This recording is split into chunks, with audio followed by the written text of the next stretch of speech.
Throughout One Piece, we've seen time and time again that for the most part, citizens around the world trust the Marines over the pirates, and this was clearly shown during the Battle of Marineford. But will this remain true as we enter the final war? Many inhabitants in One Piece either have a false sense of security in the status quo, or simply a fear of challenging it whatsoever. But time and time again, Luffy is the one to finally show them by example that change is both needed and possible. Skypiea went from fearing their own god to praying for Luffy's victory. Dressrosa was shown that Doflamingo's reign was not at all what they thought it was for the last decade, and then in Fishman Island, the fishmen were trying to figure out whether Luffy was a good guy or not, and Luffy told them, friends or foes, stuff like that, you decide. Oda has consistently crafted these situations where these kingdoms start out either neutral or even supporting their current regime, to then cheering on the Straw Hats right alongside us, the readers, by the very end. I mean, after all, Mihawk did say that Luffy's greatest trait was being able to bring people to his side. And sometimes Luffy gets help in doing that, like how Jinbei helped him convince the fishmen, and Momo even helped him convince the samurai in Wano. Sometimes Luffy can lead by example, but it still often takes an inside force to fully convince the people to support these random pirates. And we know that Luffy never means to be a hero, but that still never stopped him from being one, even if some places call him by a different name, like Lucy in Dressrosa or Joy Boy in Wano. So how will Luffy ever get that kind of support on a global scale during the final war? How are citizens from around the planet going to both understand that the world government is now actually the bad guys, and that a freaking emperor is going to be their savior, when they've lived their entire lives thinking the opposite? Well, I think that all lies on the shoulders of one individual, the purveyor of truth whose tales have been gospel to the people of One Piece since almost the very beginning of the story, and the one who people seem to trust above all else, Big News Morgans. There is nobody in One Piece who is better at guiding the sentiment of citizens around the world, and he's already said that he won't let the government's propaganda slide when the truth is this thrilling. And there is no more thrilling truth than the events coming up in the final saga, which could very well have the fate of the world up for grabs. So as we reach the height of the final saga, I think that not only will Big News report on these events as he usually does, but it'll probably even happen on live TV. Marineford was televised, which is probably our best parallel for the final war, and the reveal of Emu and the threat of a cleansing or whatever isn't something that can risk waiting a day or two to print and distribute. It'll be a lot like what happened during Luffy's battle versus Doflamingo with one of my personal favorite characters in the entire story,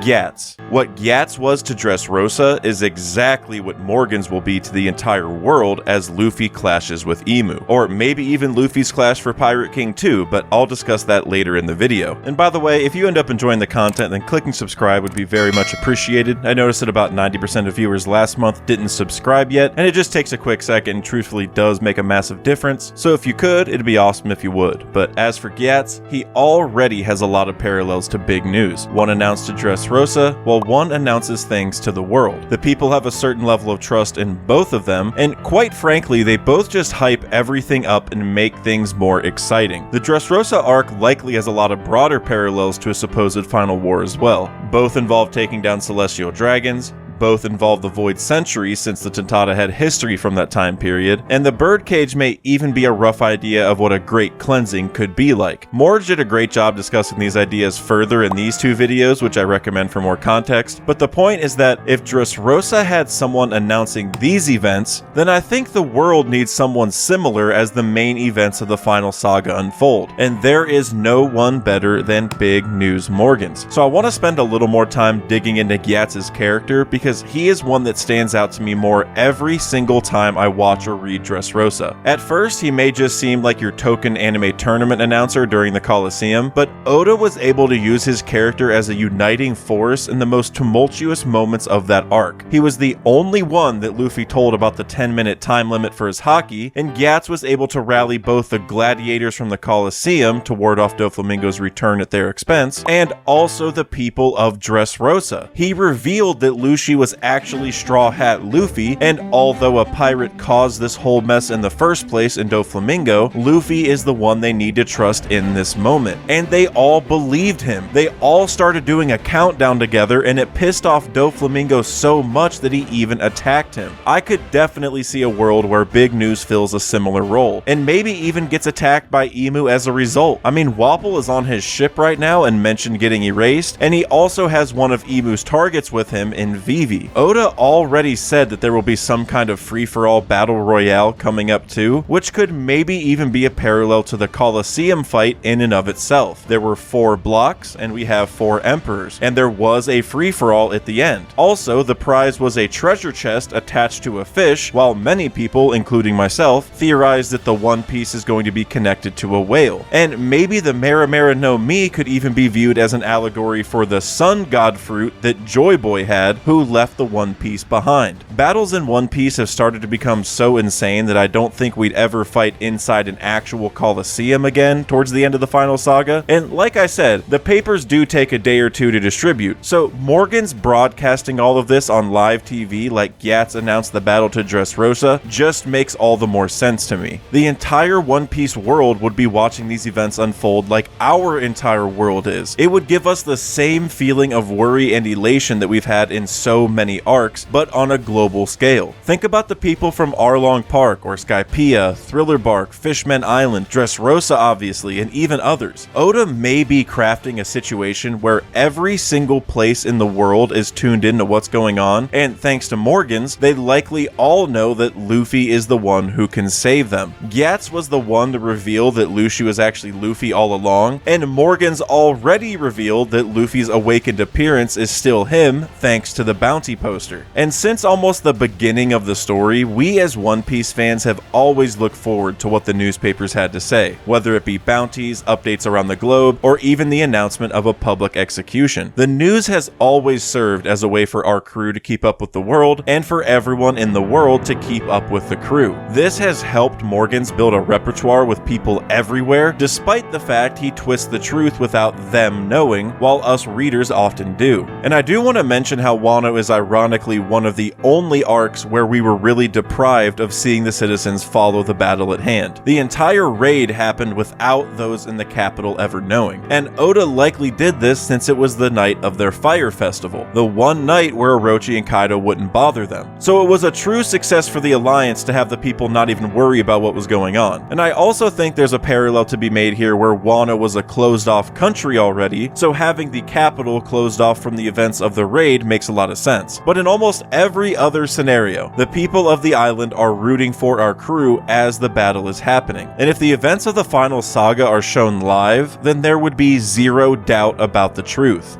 about Imu's identity, the world government's intentions, and even who everyone should be rooting for. Because as we readers know all too well, the news isn't always 100% accurate. The World Economic Journal has hidden some of the government's worst tragedies, thus creating what is truly a false sense of trust between most of the citizens in One Piece and Morgans. I mean, people probably would have believed the newspaper whether it said Luffy saved Alabasta or the Marines did. It's just up to Morgans to decide what he wants to print and how he wants the world to feel about things, or how much money the government is offering. Like he said, he's the king of the news. He may be a money-hungry Scrooge, but first and foremost, he is a journalist. That's right in line with a lot of other professions or hobbies in One Piece. Robin's an archaeologist, Usopp's a sniper, Zoro's a swordsman, etc. But being a journalist is something that is almost solely unique to Big News. Now, Odin and Master Deuce may also have a role here, but I'll bring them back up in just a minute. Because as it stands, Morgans is the master of his craft, and I doubt Oda would ever stray from that. There are few characters in One Piece who deliver as much excitement per panel as Morgans. And Big News has proven to be a thorn in the government side on a number of occasions already, like when he used Luffy's awakened picture and kept the D initial despite the Gorosei's wishes. But he has also recently painted Luffy in a bad light by claiming he was kidnapping the beloved Dr. Vegapunk. Oda has done an excellent job of keeping his character under wraps. I mean, he's even one of the only characters we've seen who predominantly stays in their hybrid zone form, because Morgans has the Tori Tori no Mi model albatross. Albatrosses have the largest wingspan of any flying bird, yet Morgan said that he was unable to fly during Whole Cake. I mean, albatrosses are known for taking long trips over over the sea, they can travel almost 10,000 miles without touching land. Yet this dude can't fly. This might be an interesting connection to his news coups, which he introduced to the World Economic Journal. These things fly literally over the entire planet, which is mostly sea in One Piece, so I wonder if the news coups have something to do with his fruit. I've always thought that there's a chance that there's some connection to like Karasu, but that still remains to be seen, because they do seem to be normal seagulls for the most part. But it's interesting because the marine logo is a seagull, yet as we know, Morgans goes against the world government all the time. And what I love most about these announcer type characters like Gatz and Morgans is that they're technically meant to be unbiased. They're about as good at it as a lot of other news outlets in our world, but that's the point, because whatever they say can sway how people feel about it. Like when Gatz gassed up Luffy and didn't like Bartolomeo in the Colosseum, or when Morgans gassed up Luffy after Whole Cake by calling him the 5th Emperor. But being impartial as much as possible builds that layer of trust beforehand, so when you do break with a certain level of bias, the people still trust you. And thankfully, Gatz was on our side and actually rallied the people around Luffy. And since Morgans has already shown some level of partiality to Luffy, and at least some kind of respect for the actual truth, at least when it's this thrilling, I think he's going to use his platform with the World Economic Journal to get everyone on Luffy's side at the end. Which then begs the question of how he ever got in this position in the first place. I mean, I've heard ideas that he's a hidden Roger pirate or he's a secret Gorosei member, but I personally just hope that he's some guy who loves journalism. Maybe he's from a war-torn or impoverished country who never got help because nobody ever reported it. While we tend to mostly think of news coups in terms of delivering papers, you can also pay them to deliver messages for you. Morgans built an interconnected network around the globe where things can be reported to and from. And I'd love if the entire motivation for the World Economic Journal was to basically keep tabs on everyone, so even if he can't stop all of the wrongdoing, at least he knows about it. And that could tie into his role with the underworld. Maybe this info wasn't just for altruistic reasons, but so that he can be hush-hush on some things for his buddies, and then rat out the people he doesn't like. I hope he will be a good person in the end, but there's no doubt that he's a character with mixed motivations. And then there's also his connection with Masked Deuce, Ace's right-hand man during his Spade pirate days. Last we saw him, he was leaving Ace's grave at Sphinx Island and asking Morgans to work with him, where he specifically wanted to report on Luffy and Sabo. Morgans wanted the original copy of the Ace novel so that he could sell copies of it, but Deuce left it behind at Ace's grave. So there is literally a physical copy of the Ace novel in the story of One Piece. I wonder if Luffy will ever read that whenever he sees Ace's grave. And by the way, all of this information that I'm saying is from the Ace novels, which are canon, and I highly recommend checking those out because Deuce is actually my leading candidate for the man marked by flames. But I'll do a video on that later if it isn't revealed soon. But Deuce writing a book about Ace reminds me a lot of Odin writing a book about Roger, and Odin's travels, but also Roger's. It's kind of the opposite side to journalism from what Morgans does, where yes, you can report on daily news on tons of topics, but you can also follow one topic for a period of time and dig deeply into that story.